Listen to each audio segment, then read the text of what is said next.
পেছতলায় পথটাকে ভালোবেসেছে, তার সাথে মনটাকে বেঁধে নিয়েছেন।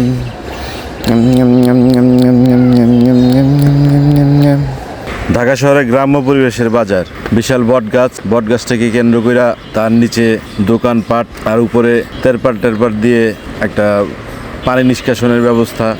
এইরকম ঢাকা শহরে সচরাচর দেখা যায় না, কিন্তু হঠাৎ চোখে পড়ল বাজারটা অসম্ভব সুন্দর বলতে এত তরকারি সবজি সমস্ত কিছুর এমন সমাহার, প্রত্যেকটা দোকানই সুন্দর এবং খুব পপুলার একটি জায়গায় বাজারটা। এমন জায়গায় এত সুন্দর বাজার হওয়ারই কথা। সব থেকে সুন্দর লাগছে বটগাছটার জন্য। বটগাছটা এমন একটা বটগাছ যেটা মানে এই বট বৃক্ষের নিচে যদি গ্রাম দেশে হাট বাজারে যে বাজারগুলো বসে, সেটা আমার কাছে দেখতে খুব সুন্দর লাগে। সবার কাছেই হয়তো সুন্দর লাগে, কিন্তু এই পরিবেশটা দারুণ একটা পরিবেশ। ঢাকা শহরে এই রকম একটা বাজার, এটা একটা অকল্পনীয় ব্যাপার। যারা ওই এলাকায় থাকেন তারা জানেন, আর অনেকেই হয়তো জানেন না। আমি যখন যাচ্ছিলাম বাজারের মতো দেখতে ভিতরে ঢুকলাম, ভিতরের দিকে দেখি যে আসলেই বিশাল বড় বাজার।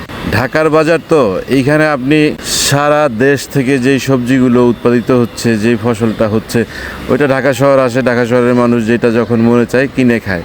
কিন্তু গ্রাম অঞ্চলে যখন আমরা ঘুরতে যাই, বাজার করতে যাই বা বাজার টাজার দেখি ঘুরি, তখন দেখা যায় যে ওই অঞ্চলের আশেপাশের যে সবজিগুলো, ওগুলো ছাড়া খুব একটা সবজির সমাহার বা ফলের সমাহার দেখা যায় না।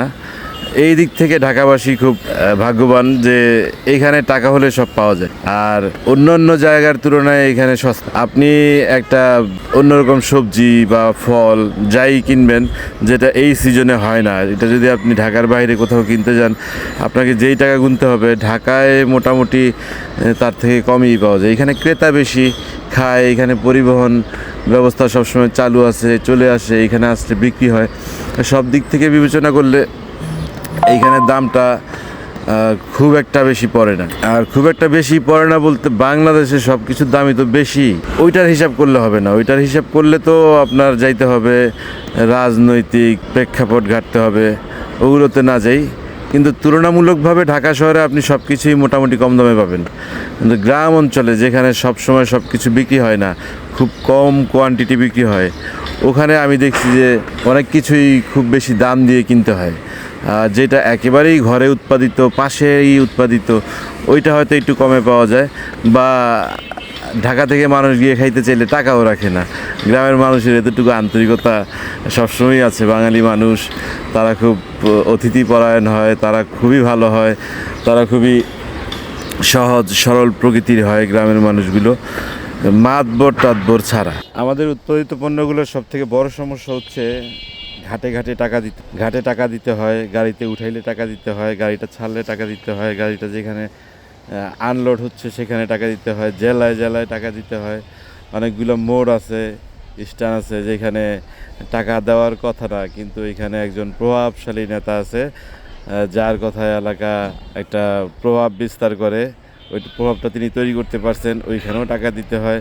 এই সব কিছু মিলিয়ে দেখা গেছে কৃষকের কাছ থেকে 10 টাকায় যদি একটা প্রোডাক্ট ফার্স্ট পার্টি কিনে, ওইটা ঢাকায় আসতে আসতে ভাড়া সহ এমনও আছে যে কেজি প্রতি 20 টাকা 30 টাকা বাড়তি খরচই হয়ে যায়।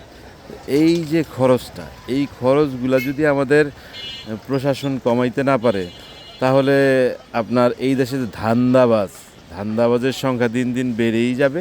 যারা মূলত এই ফসলটা উৎপাদন করতেছে, তার ছেলে তো ঢাকায় আসে, ওই কৃষকের ছেলে ঢাকায় আসে, মেয়ে আসে, অনেকে পড়াশোনা করে, তারা তো তার বাড়ির যে করল্লা সেটা তো সে দেখে তার বাবা 10 টাকা 15 টাকায় বিক্রি করতেছে, কিন্তু ঢাকায় সে আইসা তো ওইটা 50 টাকা 60 টাকা 70 টাকায়ও কেনে, 100 টাকায়ও কেনে।